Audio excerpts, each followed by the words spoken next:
Lexus IS. It's always been in the shadow of the Audi A4 and BMW 3 Series. But are things about to change? And has the time finally come to go anti-establishment? To find out, Auto Express's road test team put a £29,495 Lexus IS 300h up against a £29,810 BMW 320d Efficient Dynamics Business and a £28,900 Audi A4 TDI Technic.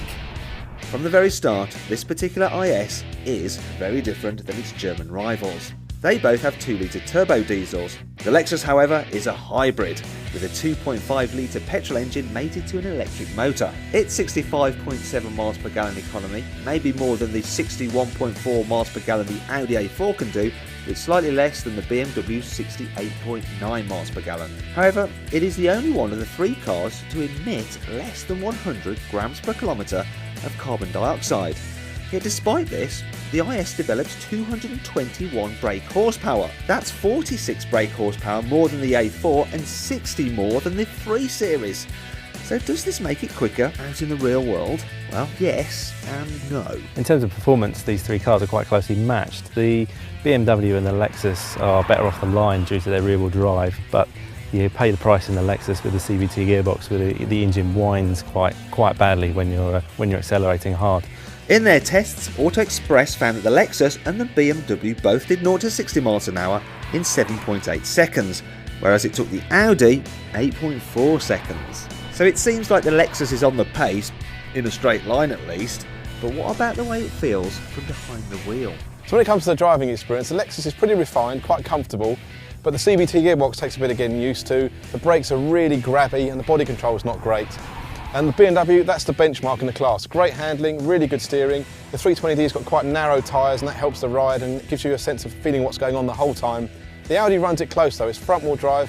It's nearly as good as the BMW, but not quite as sharp. So for me, the BMW just takes it. Obviously, with these types of cars, image is important. And the Lexus cuts the mustard, from the front anyway. Sadly, from the rear, it looks like some kind of budget Korean car. Thankfully, in terms of interior design, the Lexus is easily a match inside for the BMW and the Audi. In fact, the IS's cabin is a very nice place to sit, and it's got certain thoughtful touches added to it we've come to expect from Toyota's luxury brand. One of the things it has got is easy entry, which means it moves the seat and the steering wheel out of the way to allow you to get in and out easier.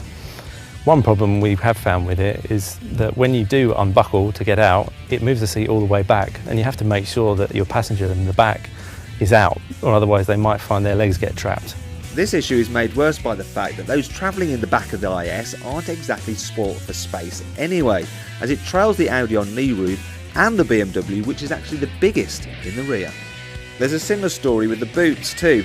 The Lexus has the smallest at 450 litres, whereas the Audi and the BMW both can swallow 480 litres. Equally as important as practicality in these kind of cars is gadgetry. So how do the three cars' infotainment systems compare? The infotainment system in the Lexus takes a bit of getting used to. It uses a little cursor on the screen that you navigate using a mouse type joystick on the centre console. The BMW's iDrive system is a lot easier to navigate, as it has a scroll wheel that you can turn and select your sub-menus, and it also has a set of buttons so you can have shortcuts to radio or sat-nav or telephone, whichever you need to use. The Audi system is very similar to the BMW's, but it has a nice metal dial that you can select your sub-menus with. Unfortunately, the Lexus system isn't quite on a par with what's available in the BMW or the Audi. Oh dear, that's not particularly good, is it? In fact, that final point brings us back to our original question. Has the Lexus IS finally emerged from the shadow of its German rivals? Sadly no, it hasn't. Sure, it's a good car and it's definitely better than before, but it's still not as good as an Audi A4, which in turn isn't quite as good as the BMW 3 Series.